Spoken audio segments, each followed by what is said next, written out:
नमस्कार भाइयों, स्वागत है आपका हमारे YouTube channel technical Uttar Pradesh में। वीडियो काफ़ी इंपॉर्टेंट होने वाली फाइनली इस वीडियो में मैं आपको बताने वाला हूं, अगर आपके ओप्पो के 13X 5G के फ़ोन में कोई भी वॉल्यूम प्रॉब्लम है, साउंड प्रॉब्लम है, तो कैसे इसको सही करना है। सबसे पहला काम, आप अपने फ़ोन के सेटिंग्स में आइए। यहाँ पे आने के बाद कुछ ऐसा इंटरफेस मिलेगा, हल्का सा नीचे आइए, साउंड एंड वाइब्रेशन नाम से बीच में ऑप्शन है, आप इस पर क्लिक कर दीजिए।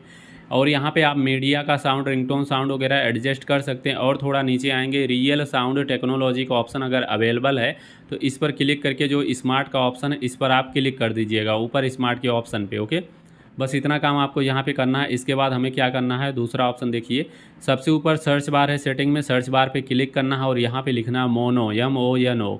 मोनो ऑडियो नाम से ऊपर ऑप्शन मिल जाएगा, मोनो ऑडियो पे आप लोग क्लिक करिएगा।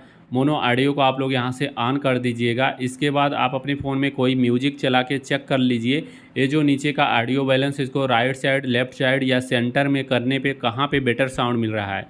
जहाँ पे आपको बढ़िया साउंड मिले वहीं पे करके इसको छोड़ दीजिए। सेंटर में मिल रहा है, सेंटर में करके छोड़ दीजिए, आपकी साउंड प्रॉब्लम सारी दोस्तों सॉल्व हो जाएगी।